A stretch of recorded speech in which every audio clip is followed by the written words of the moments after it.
ज्येष्ठ मास में भी 2 एकादशियाँ आती हैं। पहली एकादशी ज्येष्ठ मास के कृष्ण पक्ष की 11 को पड़ती है, जिसे हम अपरा एकादशी के नाम से जानते हैं, जिसकी चर्चा हम पहले ही आपसे कर चुके हैं।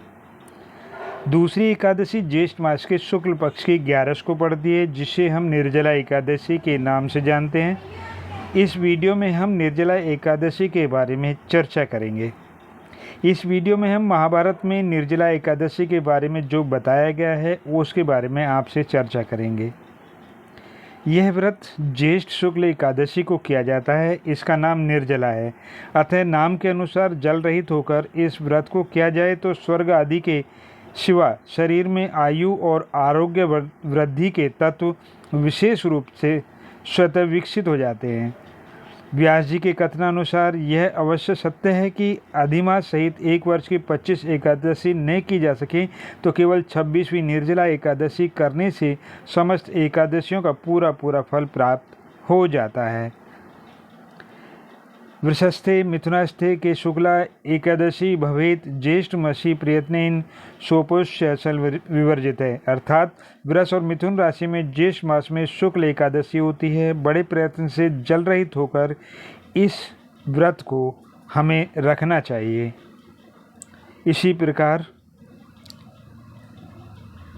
निर्जला व्रत करने वाला बुद्धिमान पुरुष अपवित्र अवस्था के आचमन के सिवा बिंदु मात्र जल भी ग्रहण न करे। यदि किसी प्रकार से भी जल उपयोग में ले लिया जाए तो उसे व्रत भंग हो जाता है, इसमें संशय नहीं है। अतः दृढ़तापूर्वक नियम पालन के साथ निर्जल उपवास करके द्वादशी को स्नान करें और सामर्थ्य के अनुसार स्वर्ण और जलयुक्त कलश देकर भोजन करें।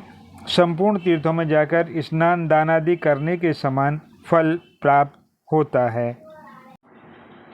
एक बार बहुभोजी भीम ने व्यास जी के श्रीमुख से प्रत्येक एकादशी को निराहार रहने का नियम सुनकर विनम्र भाव से निवेदन किया, महाराज, मुझसे कोई व्रत नहीं किया जाता, दिन भर बड़ी तीव्र क्षुधा बनी रहती है, अतः आप कोई ऐसा उपाय बतला दीजिए जिसके प्रभाव से स्वतः सद्गति हो जाए। तब व्यास जी ने कहा कि तुमसे वर्ष भर की संपूर्ण एकादशी नहीं हो सकती तो केवल एक निर्जला कर लो, इसी से साल भर की एकादशी करने के समान फल हो जाएगा। तब भीम ने वैसा ही किया और स्वर्ग को गए। क्योंकि इस एकादशी को भीम ने किया था, इसलिए इस एकादशी को भीम एकादशी के नाम से भी जानते हैं। हमारी आपसे नम्र निवेदन है कि शास्त्र कहते हैं कि निर्जला एकादशी ही नहीं, जहाँ तक संभव हो सके वर्ष की सभी 24 की 24 और अधिवर्ष सहित पुरुषोत्तम मास सहित 26 की 26 एकादशियों का उपवास करना चाहिए।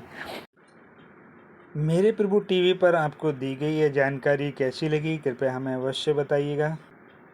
मेरे प्रभु टीवी पर इसी प्रकार की जानकारी प्राप्त करने के लिए हमारे चैनल को सब्सक्राइब तथा लाइक अवश्य करें। धन्यवाद। राधे राधे। जय श्री कृष्ण।